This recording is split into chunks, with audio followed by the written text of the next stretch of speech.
Დაკავებულია პირი, რომელიც გამოძიების ცნობით ალექსი პეტრიაშვილს თავს დაესხა 41 წლის ლევან მ სამართალდამცავებმა ბორჯომში აიყვანეს. მის თანამზრახველს კი პოლიცია ამ წუთებში ცეცებს. მთავარ მტკიცებულებად საბურთალოს სასაფლაოზე დატოვებულ ქუდსა და ჩაქუჩზე ჩატარებული დნმ-ის ანალიზი სახელდება, თუმცა დანაშაულის მოტივი ჯერ ისევ უცნობია.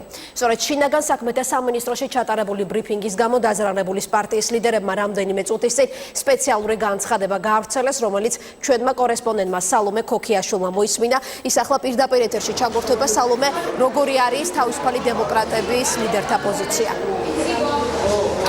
თავისუფალი დემოკრატების ლიდერები თამთა ამბობენ, რომ საქმე გახსნილად ვერ ჩაითვლება მანამ, სანამ არ იქნება საქმეში მონაწილე ყველაფერი დაკავებული, მათ შორის მეორე ეჭვმიტანილი და ასევე ისინი მიიჩნევა, რომ უნდა იქნეს დაკავებული ამ საქმის დამკვეთი. მე აქვე გეტყვით, რომ მოამბისთვის დღეს გახდა ამ საქმის რამდენიმე დეტალი ცნობილი, მათ შორის ის, რომ ბრალდებული პირი, რომელიც შინაგან საქმეთა სამინისტრომ დააკავა, ცხოვრობდა თბილისში, თუმცა დაკავების მომენტში იგი იმყოფებოდა ბორჯომში, ცხოვრობდა ნაქირავე ბინაში, სადაც იგი აფარებდა თავს და იმყოფებოდა მიმალვაში და სწორედ ამ ნაქირავე ბინაში მოხდა 2 დღის წინ ჩატარებული სპეცოპერაციის შემდგომ მისი დაკავება.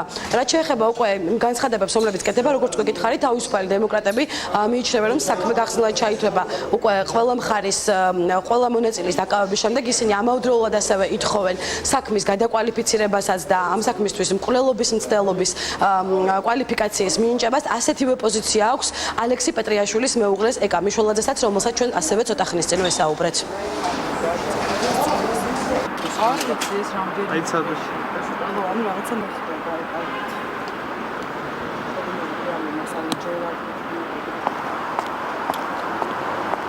გვინდა დადებითად შევაფასოთ ის ფაქტი, რომ შინაგან საქმეთა სამინისტრომ ამ საქმის ერთ-ერთი შემოსრულებელი უკვე დააკავა, რაც ჩვენი აზრით აუცილებლად დაეხმარება გამოძიებას, თუმცა ჩვენთვის, თავისუფალი დემოკრატებისთვის, საქმე არ ჩაითვლება გახსნილად, სანამ არ მოხდება ამ საზარელი დანაშაულის ყველა თანამონაწილის დაკავება. ვერანაირად ეს საქმე გახსნილად ვერ ჩაითვლება, უნდა დააკავონ აუცილებლად მეორე თავდამსხმელიც და რაც მთავარია ამ საქმის შემკვეთი. და რა თქმა უნდა ვიცოდეთ რა მკვლელობის მცდელობის მოტივი. რაც შეეხება შინაგან საქმეთა სამინისტროს ოფიციალურ ინფორმაციას, რამდენიმე საათის წინ გამოაცხადა უწყებამ ეს საქმე გახსნილად და როგორც უწყებაში ამბობენ, გადამწყვეტი ამ შემთხვევაში გახდა დნმ-ის ანალიზი.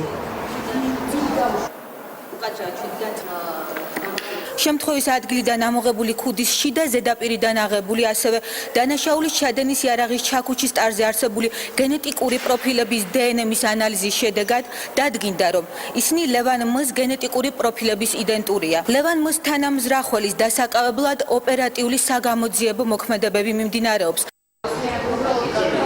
მე შეგახსენებთ, რომ პარტია თავისუფალი დემოკრატების ერთ-ერთ ლიდერზე, გენერალურ მდივანზე, ალექსი პეტრიაშვილზე თავდასხმა მოხდა 26 თებერვალს, როდესაც ის გარდაცვლილი მეგობრის საფლავზე იმყოფებოდა.